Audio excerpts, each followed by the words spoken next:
Hello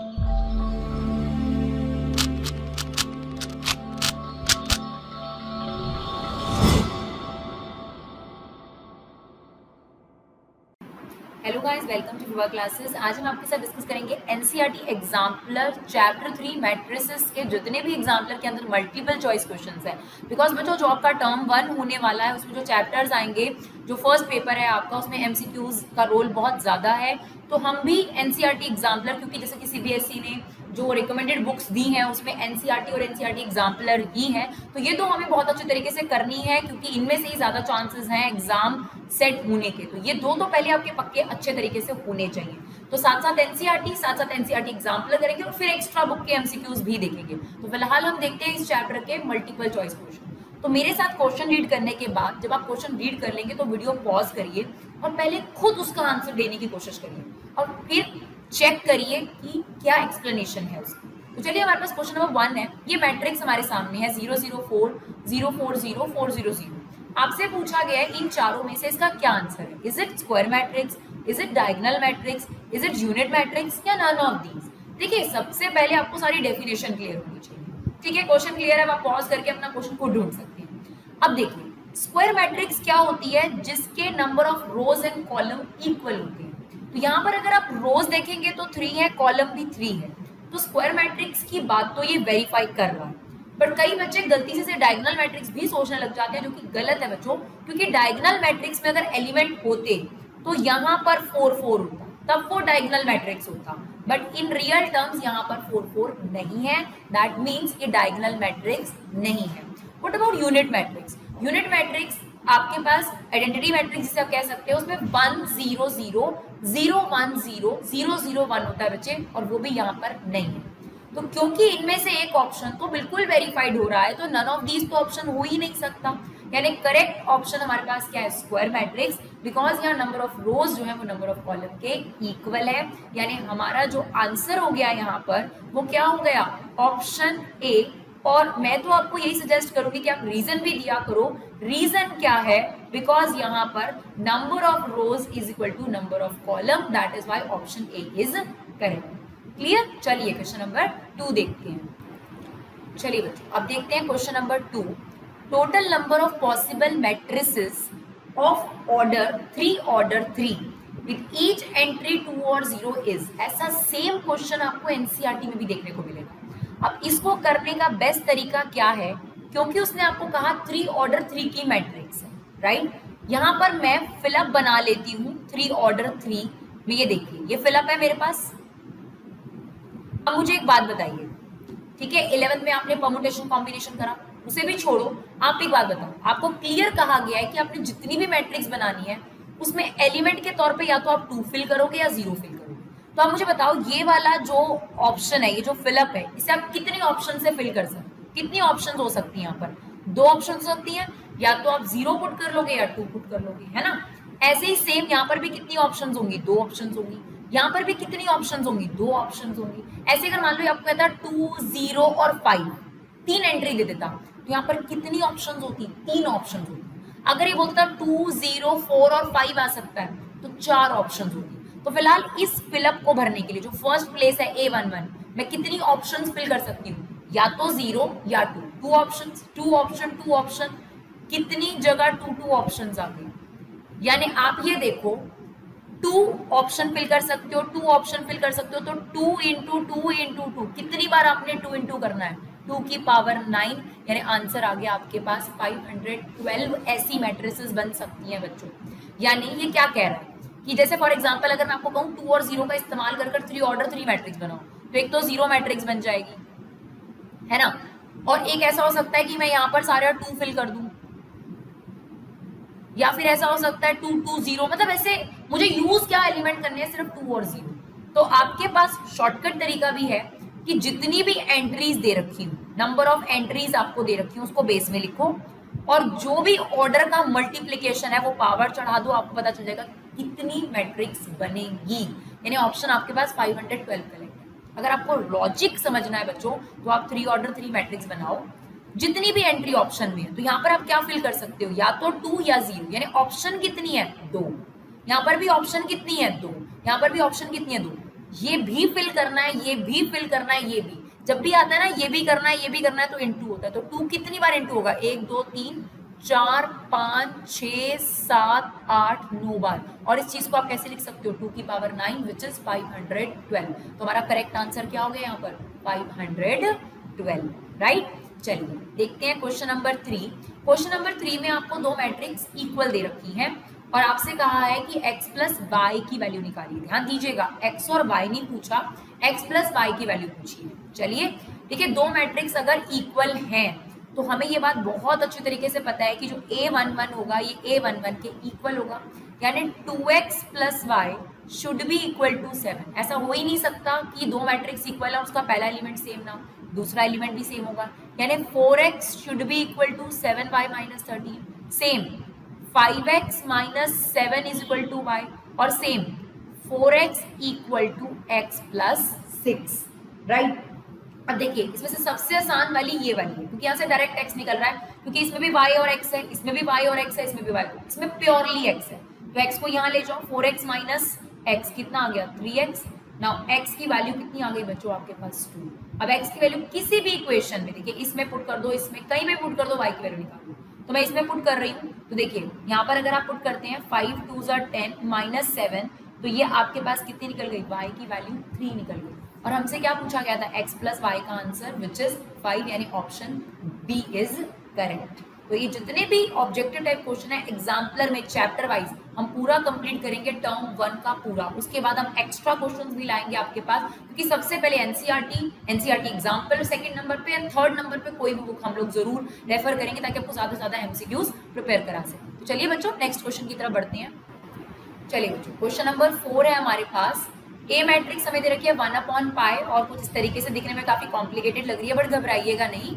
B matrix आपको ये दे रखी है और आपसे कहा है ए माइनस बी बताओ। तो देखो ए माइनस बी बताना है, पहले ए मैट्रिक्स लिख दो, पूरी ए मैट्रिक्स लिख दो। ए मैट्रिक्स है हमारे पास 1/पाई, पूरी की पूरी as it is matrix, sine inverse X pi, tan inverse X upon pi, same sine inverse x upon pi and cot inverse pi x। अब आपको इसको माइनस करना है, तो मैं आपको एक सजेशन दूं बच्चों, अगर आप माइनस की जगह यहाँ प्लस लगा दो, ये जो माइनस है और जो माइनस है उससे अंदर इंटू कर दो, 1/पाई को एज इट इज रहने दो। पहले अगर आपका माइनस है तो माइनस को बना दो प्लस और नेगेटिव को ले जाओ इस ब्रैकेट के अंदर, इस मैट्रिक्स के अंदर, तो साइन चेंज हो जाएंगे। ये हो जाएगा कॉस इनवर्स पाई एक्स, ये हो जाएगा minus tan inverse x by pi, right. ये हो जाएगा आपके पास minus sine inverse x by pi, और ये हो जाएगा हमारे पास plus tan inverse pi x. अब इन दोनों मैट्रिक्स में से क्या कॉमन नजर आ रहा है हमें? 1/पाई कॉमन आ रहा है। 1/पाई को सबसे पहले कॉमन ले लीजिए। 1/पाई कॉमन होने के बाद ये वाला चीज इसके साथ ऐड हो जाएगा। देखिए साइन, क्योंकि मल्टीपल चॉइस क्वेश्चन तो ज्यादा समय नहीं लेना, 1/पाई को हमने कॉमन ले लिया ना। Sign inverse x by cos inverse pi x, तो आपने पढ़ा है कि sine inverse theta plus cos inverse theta कितना होता है? इट्स 90 डिग्री हो चुका, इट्स 90 डिग्री, राइट। तो ये आपके पास आ गया pi by 2। Ten inverse x by pi minus tan inverse x by pi, इसका आंसर क्या हो गया आपके पास? 0 हो गया यहाँ पर, राइट। सिमिलरली ये देखिए sine inverse x by pi minus sine inverse x by pi, इसका आंसर भी कितना हो गया? 0। Cot inverse pi X, tan inverse pi X, same tan inverse theta plus cot inverse theta equal to 90 degree, तो ये भी आपके पास कितना आ गया? 90 डिग्री आ गया। क्लियर। अब हमारे पास जो ऑप्शंस हैं उसमें आई का बहुत ज्यादा रोल दिख रहा है, यानी आइडेंटिटी मैट्रिक्स। तो एक काम कर सकते हैं आप लोग, आपको पता है कि सभी में से आप पाई बाय 2 कॉमन ले सकते हैं, या फिर आप एक काम कर सकते हैं 1/पाई को अंदर इंटू कर दीजिए मैट्रिक्स। 1/पाई को अंदर इंटू करो, अगर आप 1/पाई को इससे इंटू करोगे तो 1/पाई इंटू पाई बाय 2 क्या बचेगा? सिर्फ आपके पास हाफ। ये 0 हो जाएगा क्योंकि 0 को 1/पाई से इंटू करोगे 0, ये भी 0 और ये कितना हो गया? 1/2। तो आप क्या कर सकते हो, इसमें से 1/2 कॉमन ले लो, ये बच जाएगा 1 0 0 1। दिस इज नथिंग बट बच्चों आइडेंटिटी मैट्रिक्स, यानी हमारे पास ऑप्शन डी जो है वो करेक्ट है। क्लियर। एक बार ये क्वेश्चन शायद आपको ध्यान से देखना पड़े, बट ज्यादा मुश्किल नहीं है, ध्यान से समझिएगा, दोबारा देखिएगा, आपको जरूर क्लियर होगा। चलिए बढ़ते हैं नेक्स्ट क्वेश्चन की तरफ। चलिए क्वेश्चन नंबर 5 देखते हैं। If A and B are the matrix of the order 3 into m and 3 into n respectively, okay, और एम एन के इक्वल है, ये भी गिवन है। हमें 5a माइनस 2b का ऑर्डर बताना है, ठीक है बच्चों। तो ये 5a है, ये तो कांस्टेंट है। a का ऑर्डर क्या है 3 into M minus 2b, b का ऑर्डर क्या है आपके पास, सॉरी इट्स 3 इंटू एम, और ये है आपके पास 3 इंटू एन। और हमें ये भी बता दिया गया है कि m और n इक्वल है। तो देखिए कांस्टेंट से मल्टीप्लाई करने पर वैसे भी कोई फर्क नहीं पड़ता, यानी 5, अगर देखिए a मैट्रिक्स का 3 इंटू एम ऑर्डर है, तो अगर मुझसे पूछा जाए 5a मैट्रिक्स का क्या ऑर्डर होगा, तो वो भी 3 इंटू एम ही होगा। सेम अगर b मैट्रिक्स का 3 इंटू एन ऑर्डर है, तो अगर मैंने उसे कांस्टेंट से मल्टीप्लाई कर दिया तो भी उसका ऑर्डर नहीं बदलने वाला, उसका ऑर्डर वहीं का वहीं होगा। तो ये आपसे 1 मार्कर में पूछ सकता है कि किसी भी मैट्रिक्स को अगर आप किसी कांस्टेंट यानी स्केलर नंबर से अगर आप मल्टीप्लाई करो तो क्या उसके ऑर्डर में कोई बदलाव आता है, उसके ऑर्डर में कोई बदलाव नहीं आता बच्चों, स्केलर नंबर में कभी भी नहीं आता। दो मैट्रिक्स को अगर आप मल्टीप्लाई करते हो तब बदलता है। तो हमारे पास क्या आ गया। अब आपको पता है कि दो मैट्रिक्स सब्ट्रैक्ट या ऐड कब होती है, जब उनका ऑर्डर एकदम सेम हो। तो अगर ये दोनों मैट्रिक्स सब्ट्रैक्ट हुई है तो 3 into M should be equal to 3 into N, और वो तो हमें पता ही है कि एम और एन इक्वल दिया हुआ है।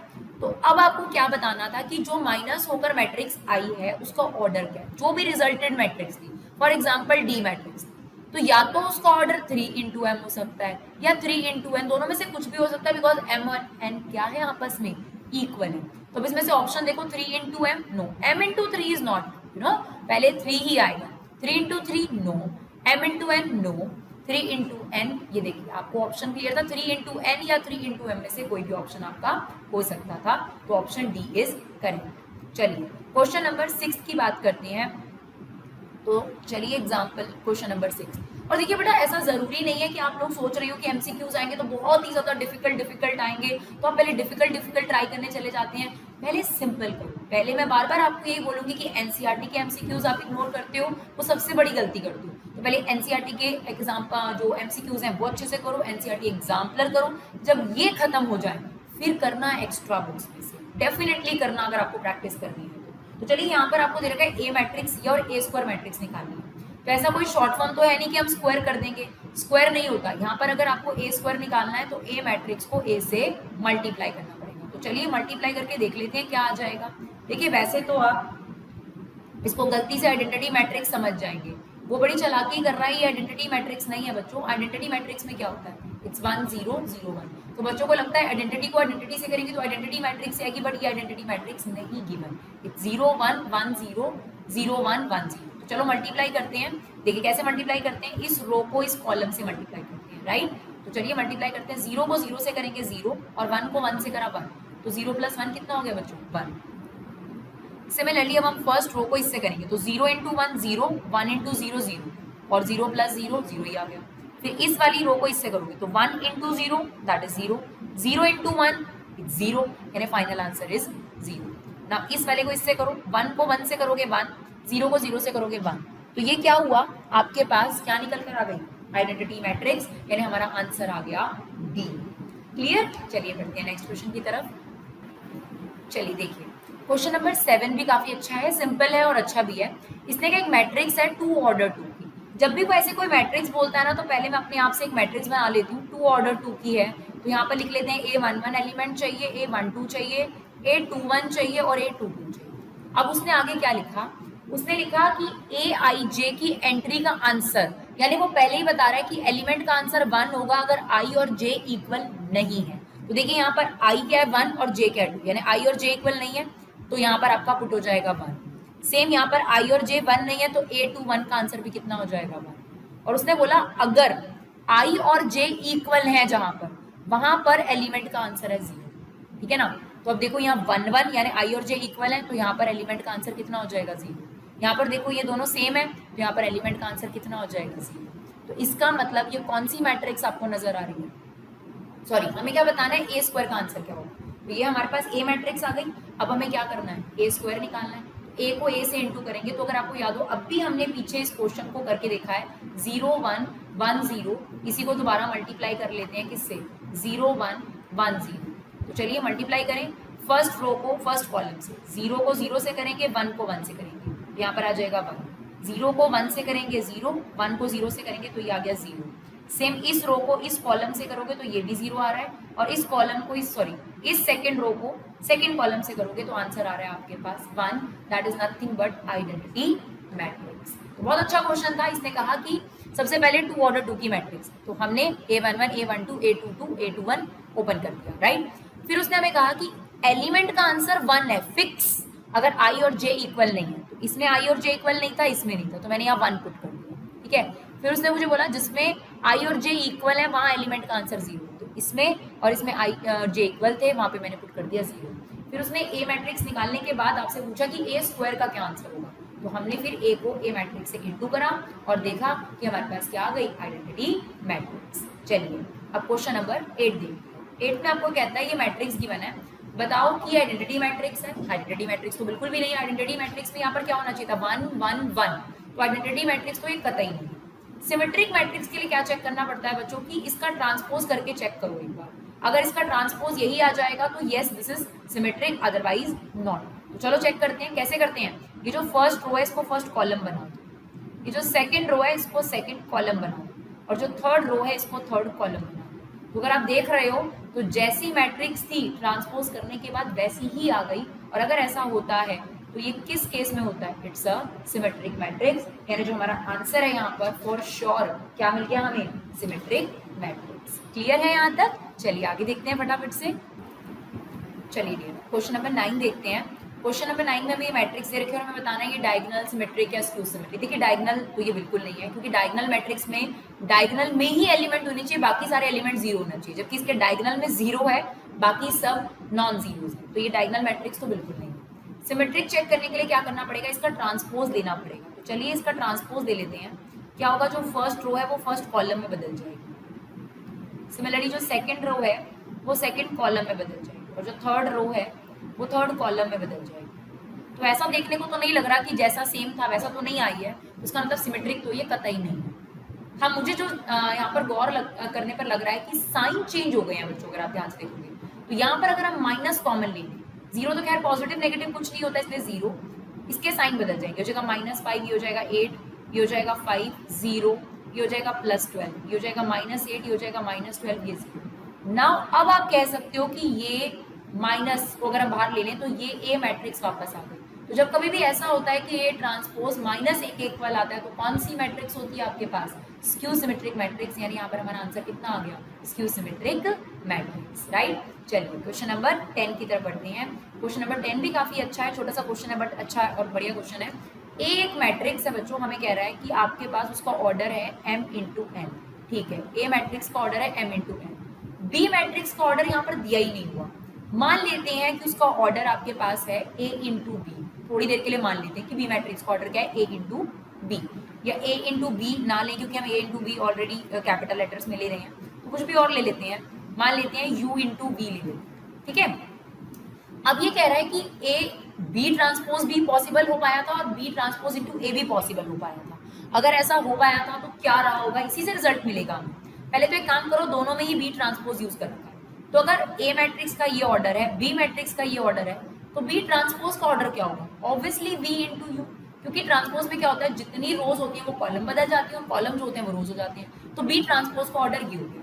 अब जरा देखिए, जब हमने a × b ट्रांसपोज करा होगा तो उसका जो रिजल्टेंट मैट्रिक्स होगा उसका क्या ऑर्डर आया होगा, a मैट्रिक्स का ऑर्डर क्या है, m × n, और जो b ट्रांसपोज है उसका है v × u। हमें पता है उसने कहा है a × b ट्रांसपोज हो पाया है, डिफाइन का मतलब यही होता है।